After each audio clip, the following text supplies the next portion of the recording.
Projan live okola kyamaanyi okubanga okyaje kumiddeko TV ekuwa amawulire agakagwawo.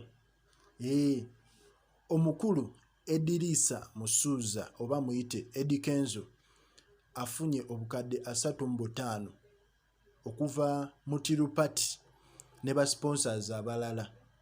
Wow, omukulu ono ebyewuunyisa tebiggwayo ku bulamu bwe. Kale yonna gy'osinziira gwali e Dubai, Saudi Arabia, Qatar, Oman, yes okola omulimu gw'amaanyi okubanga oli ku Projan. Yes, Kakinina, Anet Najingo, Rahuma Shiba, Joy, Princess Adora, Josephine Nakaima. Yes, yonna gye musinziira mu abaana abali e Dubai, abali ku kyeyo, abali e Saudi Arabia wali. Yes, tubeebaza okuba nti mwasalawo genda okukola. Kale omulimu gwe mukola gw'amaanyi, tubeebaza era tubeebaliza ddala n'okubanga mwasubscribinga ne muhitinga notification okubanga mwekumira ku Projan Media TV. Eddy Kenzo kyaddaaki omukulu ono Musuuza onaku nga 4 omwezi gwa March, nga 4 actually olunaku olw'eggulo omukulu Eddy Kenzo yagenze n'alambula ku ba sponsors be. Osegeera bonna abamusuubiza sponsoringa festival ye. Mu bano nga yasookedde wa Tirupati Overseas Agency. Tirupati Overseas Agency yamusimbye obukadde 35. Wow, ffenna tukimanyi nti Eddy Kenzo yeetaaga ebintu bingi ku eno concert.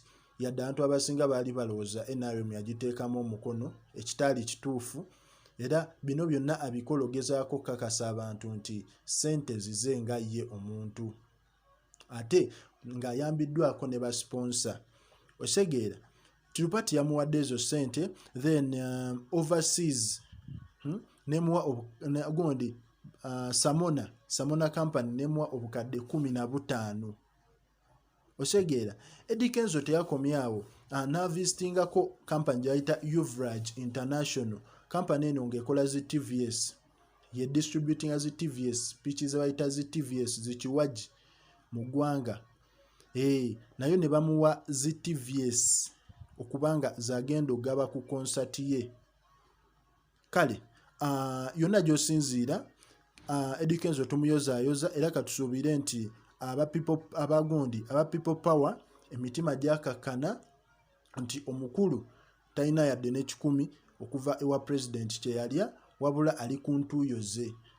Saudi Arabia, Qatar, yonna gy'osinziira okuba ku Projan, ffe tugamba oli wanjawulo era kyokola kyamaanyi. Sigala ng'okyagyekuumiddeko, amawulire mangi gakyajja, naye stories endala nazo tuzifollowing, omuli stories nga eza politics tetuba tuleese, ebifa mu ggwanga ebisinga, gezaako kubanga ozeekuumirako.